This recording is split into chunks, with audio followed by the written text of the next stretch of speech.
திமுக ID விங்கும் TRP ராஜாவும் தமிழக அரசியலுக்கு ஒரு சாபக்கேடு. அதை பார்த்து கொண்டிருக்கும் ஸ்டாலின் அவர்களும் தான். நான் என்ன சொல்றேன்னா, கொஞ்சம் கூட மரியாதை இல்லாம உங்க அப்பா வயசுல இருக்க ஒருத்தரை, எதிர்கட்சி தலைவர், முன்னாள் முதலமைச்சரை கேவலமா சித்தரிச்சு ஒரு கார்ட்டூன் திமுகவோட ஐடி விங்கோட அபிஷியல் பக்கத்துல போடுறீங்க. நான் கேட்கிறேன், டிஆர்பி ராஜா, உங்க அப்பா டிஆர் பாலு இப்படி கார்ட்டூன் போட்டா நீங்க ஒத்துப்பியாயா? நான் கேட்கிறேன். இல்ல ஸ்டாலினை போட்ட ஒத்துப்பியா? உங்க கட்சியில் இருக்கிற எல்லாம் 70 வயசு 65 வயசு இருக்க முதியவர்கள் அப்படி போட்ட ஒத்துப்பியா? ஒரு கட்சினா, ஒரு அரசியல்னா, மக்களுக்காக நாங்க ஒரு கருத்து வச்சா நீங்க எதிர் ஒரு கருத்து வைக்கலாம். ரெண்டு கருத்தும் மக்களுக்கான ஆக்கப்பூர்வமான முன்னேற்றத்துக்காக இருக்கணும். சும்மா அவனே இவனேன்னு பேசுறதுக்காக இருக்கக்கூடாது. இதெல்லாம் எங்க போய் திமுக எதிர்பார்க்க முடியும்? கூட்டணி கட்சியில் இன்னைக்கு இருக்கீங்க காங்கிரஸ். இந்திரா காந்தி அவர்களையே காதுல கூசுற மாதிரி அவர்களுக்கு கமெண்ட் பாஸ் பண்ணவர் தானே கருணாநிதி அவர்கள். அந்த கட்சி நீங்க அப்படிதான் இருப்பீங்க திமுக. நான் கேட்கிறேன், கொஞ்சமாவது வெக்கமான சூடு சொரணை ஏதாவது இருந்தா, சாப்பாட்டுல உப்பு போட்டு சாப்பிடுற ஆளா இருந்தா, கூச்சம் இல்லாத ஆளா இருந்தா நான் கேட்கிறேன். இப்ப 50 வயசு ஒரு ஆளு 14 வயசு ஒரு பொண்ணை காலை உடைச்சு பாலியல் வன்கொடுமை பண்ணிருக்கா. போடி அதுக்கு காட்டுன. கரண்ட் பில் 3 தடவை வெட்டி மக்கள் கஷ்டப்பட்டு இருக்கா. போடி அதுக்கு காட்டுன.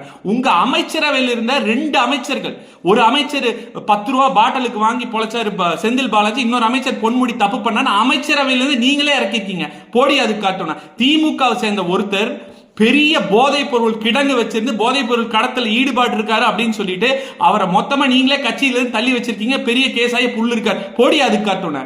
எத்தனை பிரச்சனைகள், ஓஏபி அதிகமணித்தல, ரேஷன் கடையில கோதுமை வரல, போடி அதுக்கு காட்டுன. கூட்டு பாலியல் வன்கொடுமை நடந்துட்டு இருக்கியா?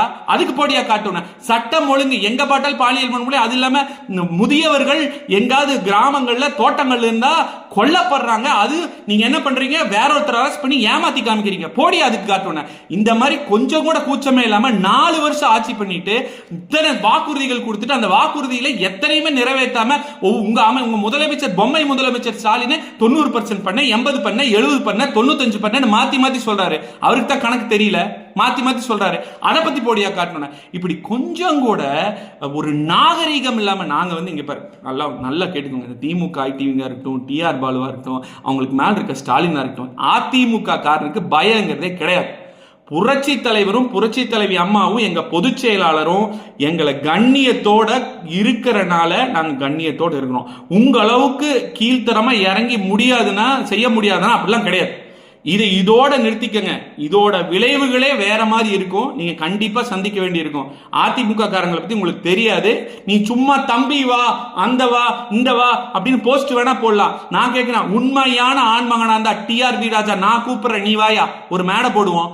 உங்க 4 வருஷ ஆட்சியில நீங்க என்ன சாதிச்சு காமிச்சிட்டீங்க மக்களுக்குன்னு சொல்லி நான் சொல்றேன். நீங்க பண்ணாது. யார் பேசுறான்னு பாப்போம். கருத்தை முன்வைப்போம், தரவுல முன்வைப்போம். உங்க பொம்மை முதல்வர் எதை பண்ணல, என்ன பொய் சொன்னீங்க திமுகன்னு சொல்ற முன்வைப்போம். இதுக்கு தயாரா? பதில் சொல்லியா? சும்மா கார்ட்டூன் போட வேண்டாங்க. கார்ட்டூன் தைரியத்தோட இருக்கிற ஆட்களா இருந்தா கருத்துல எதிர்கொள்ளுங்க. இந்த மாதிரி தவற எதிர்கொள்ளணும்னா எங்களுக்கும் தெரியும். பொறுத்திருந்து பாருங்க.